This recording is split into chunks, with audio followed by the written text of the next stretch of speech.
it's Hobo525 here, back with another video, and today I'm going to be taking a look at Spider-Man the Icon, as you can see. And no, this is not a comic book. This is basically the Bible of Spider-Man, at least and my knowledge it is. But yeah, I've skimmed through this a lot, and I kind of want to show you guys because why not? So I guess this is kind of like a review or something like that. But yeah, this is basically like a book that goes to, like, the history of Spider-Man, as you can see on the front, and like on the back, you can see his first appearance all the way up to his new comic at the time, and this came out in 2007, so this book is 11 years old. So yeah, and we had sorry about that.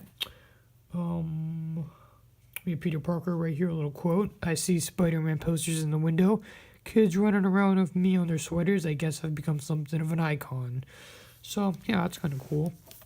And, yeah, I'm not going to read this word for word because it's kind of a lot to read. I mean, I will read it at one point. I just don't want to make this video that long. I'm going to try to aim for, like, at least, like, 15 minutes or less on these videos because, on the table of contents, there's like different parts, so we're gonna start at the New Amazing, then we're gonna get to page 58. So 10 to 58 will be this video, and I will try not to make it too long. I do have the time on the screen, so yeah, if you take off the cover, it's just a black book, as you can see. Nothing too special. Yeah. Before I start this video, before I really get into the book, I want to give a shout out to Dan Carp. We just started posting videos on his channel. He's been pretty active on my channel lately.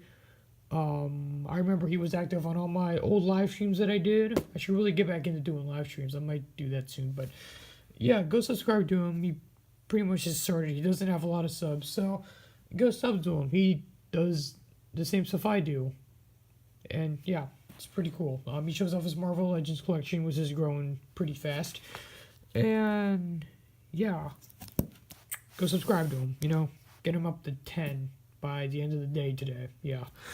Okay, so with that chat out of the way, let's start. Okay, so as you can see, there's a little Spider-Man toy right there. I'm going to try to show, like, everything. This book isn't, hold on. This book is not that, yeah, this book is pretty big, so pretty wide. So as you can see, Steve Saville, I guess, wrote this. There's a beautiful picture right there with Gwen and the Green Goblin. This is actually drawn wonderfully, so that's cool. Forward by Stan Lee. There's Stan Lee next to Sam Raimi on, what is this picture? Right there it says this is a set of Spider-Man 2, so that's nice. Just a little photo of Spidey with Stan Lee. I actually thought this was a sticker and I tried to peel it off, but it's not, which is fine. I don't really care. But yeah, here's a little introduction with one of the Spider-Man comics. I know what this issue is. Okay, sorry, I'm stupid. But yeah, this is one of the issues of Spider-Man. I forgot the specific number, but yeah, yeah, Homecoming, definitely, yeah, Homecoming, at the end of Homecoming, you know that scene where he gets out of the, rubble with the vulture's wings? Yeah, it's based off this scene right here in one of the comics. Next we have a picture of the Amazing Spider-Man issue 19 with Sandman and the Human Torch and the Enforcers, which I have read, which is a pretty cool issue. I like this. There's a little photo of Spidey right there, and the cover of Spider-Man was at issue 3 with Doc Ock in his first appearance, which looks pretty cool. The New Amazing Spider-Man in the 1960s, so this is like the introduction now. Okay, so right here we have Amazing Fantasy Spider-Man with a different cover, obviously. This is not the original cover, I don't think, but yeah, this is a pretty cool cover. It's basically like the original one, if you know what I'm talking about. I guess it's like just some variant or whatever, but you know, it's basically the same thing, except it looks different. But yeah, has like the same lines that Spidey said, pretty much everything, but yeah, that's pretty cool. Like costume heroes, confidently, we in the comic mag business refer to them as long underwear characters, and as you know, they're a dime a dozen, but we think you may find our Spider-Man just a bit different. That indeed, Spider-Man was very ahead of his time, because most of the superheroes back then were just cheesy and stuff like that, and just like fought villains. We actually get to see his life and his struggles. I mean, he did have all the other superheroes at the time, like Captain America and Iron Man, but, don't get me wrong, but you just saw Peter's life more. Yeah. So, here's the moment. Here's the magical moment when the spider bit Spider-Man, or Peter. A spider, it bit me. But why is it, burning so? Why is it glowing that way? Sorry I don't have too much emotion when I read Peter's lines. I'm pretty tired right now at the time of filming this. Okay, so next we have Journey into Mystery. I've done it. I've created a living Hulk. So what's this? Yeah, mystery number 62. Here comes the Hulk. So, yeah, I have no idea what this is. I'll just read this little caption below. I'll try to zoom into it. Okay, above Journey into Mystery 62, art by Jack Kirby and Steve Ditko. Interior artwork by Jack Kirby and Dick Eggers. Opposite, page 2 of Goodbye to Linda. Wait, I don't think this has anything to do with this, so yeah, it's pretty cool.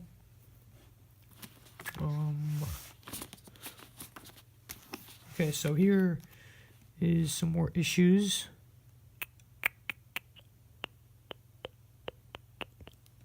Okay. Okay. Next we have is another Spider-Man thing. Oh, well, what? Okay, so right here, this says, the garish opening panel of the Spider-Man, The Uncanny Tales, 26 November 1954, though this is said to be a Spider-Man prototype. Oh, that's cool. Only the title seems to have any bearing to the character. Yeah, it's not Spider-Man. Like, yep, okay, I can see. Below left, the cover for it. I don't think this is important, but okay, I guess that's Spider-Man. I know it's not the character, but, okay. Yeah, so I guess it's like some monster story. I don't know too much about comics in the 50s. I'm more of a... I like comics 60s to, I guess, present day. I like older comics. I just haven't read too much 50s comics. But yeah, the prototypes. So yeah, I guess this is like this is like a whole bunch of prototypes. Iron Mask. The Sandman. That's cool. Look at all these prototypes. Dang. The Spider Strikes. Electro. That is cool. He kind of reminds me of the Iron Giant. Or some type of robotic gorilla. That's cool. Yeah. I'm pretty sure monsters were like big at the time of this. So I guess that's why there's all these monster issues. But yeah, so next we have The Amazing Spider-Man 2 great feature-length Spider-Man thrillers. So yeah, this is issue 2, sorry, issue 1. Yeah, I read this issue. It's pretty cool. He fights the Fantastic Four, which is a nice fight. And then A Legend is Born, and then we have like a Sandman panel right here. So this briefly explains the history of Spider-Man right there. The Amazing Spider-Man #1, March 1963, sported a cover penciled by Jack Kirby and inked by Steve Ditko. Desperate for money, Spidey tried to join the Fantastic Four, assuming that they had a payroll. Oh yeah, I remember that. Yeah, that was cool. Next we have a little bit of a Sandman origin story right here, which is pretty cool. I really liked the Sandman issue, one of my favorites that I've read so far. Okay, yeah, here we are. Yeah, that's another comic I was mentioning. And then we have the first Spider-Man annual with the first appearance of the Sinister Six, which I have read, and this is a cool annual. Definitely read this. This is awesome. I really had a great time reading this annual. But yeah, as you can see, above the Sinister Six, a gathering of Spider-Man's most infamous villains, as depicted by Steve Ditko for the splash page of the Amazing Spider-Man Annual 1964. That's cool. Wait, was it say opposite? Okay, I don't care. But yeah, I did it. I'm free. Okay, next we have 72 Big Strangers. I did not read that one yet. I believe there was like a thing where there was like an annual where there was like 3 bunched up into one. Or am I being stupid? I've read this before, The Wondrous World of Doctor Strange.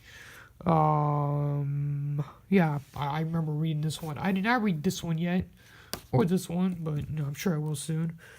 So yeah, and there's a little special message from Spider-Man, and as you can see, right here above the Jack Kirby cover for Strange Tales Annual 2, September 1963, the 18-page Human Torch story On the Trail of the Amazing Spider-Man was one of the few stories in which Kirby illustrated the web spinner with inking by Steve Ditko.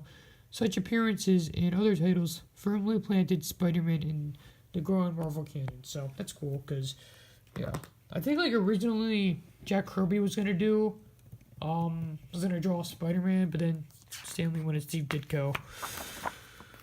Here comes Daredevil, the Man Without Fear, enters Spider-Man. So, that's cool. I have not read this yet, but yeah. Then, Daredevil's in his red suit instead of his yellow one.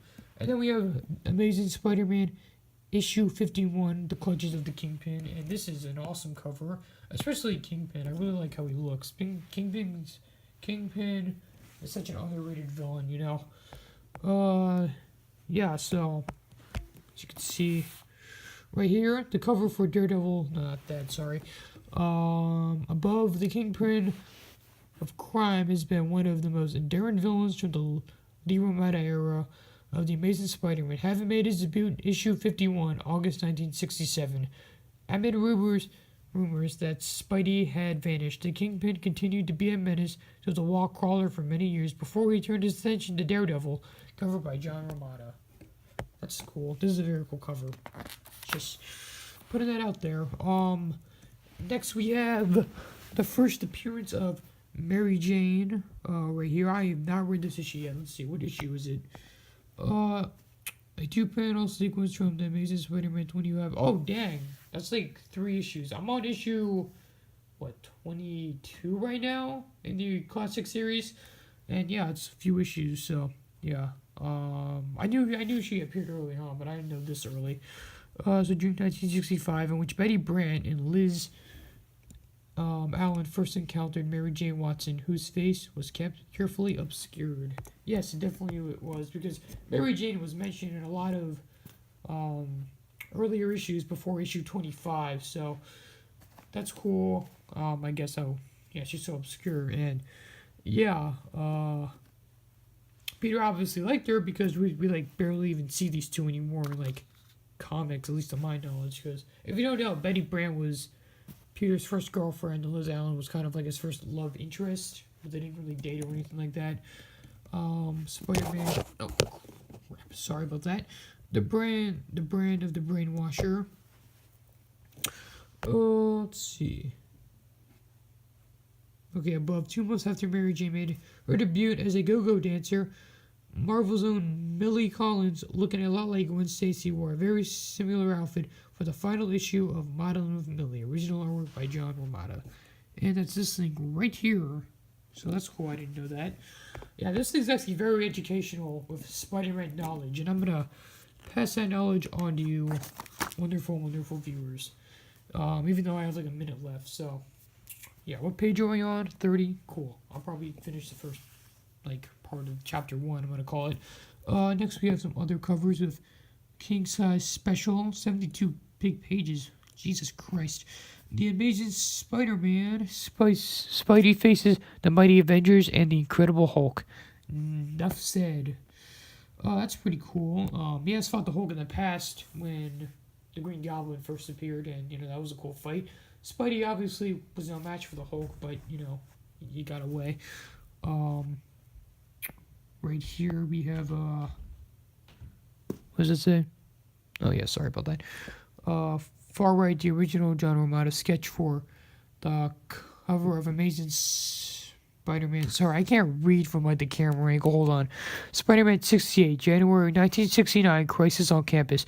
Issues like this one reminded readers that Spidey lived in the real world and that there were very real conflicts occurring every day. Yes, that is completely true. So I kind of want to read that issue now, but I have about freaking 40 issues to go. So that's awesome. And yeah, let me finish up this page and then I'm just gonna stop the video right here. Below, Gil Kane, for his work on DC's Green Lantern, brought his unique style to the Amazing Spider-Man. This montage is from his third issue, issue 91, and was inked by John Romita. Okay, so yeah, that's pretty cool. I'm not gonna read that entire thing, but yeah, it's pretty much it for now. I guess we could just stop right here with this new blue thing. A not so spectacular experiment. So remember that, even though I probably will. Oh dang, we're reaching 16 minutes. Okay, well, thank you all for watching this video, and yeah, I hope to do more with the next video. I want to try to finish this first part of the introduction of this. But yeah, I hope you guys learned stuff you didn't know, and yeah, I know I sure did. But yeah, thank you all for watching, and with that said, Hobo525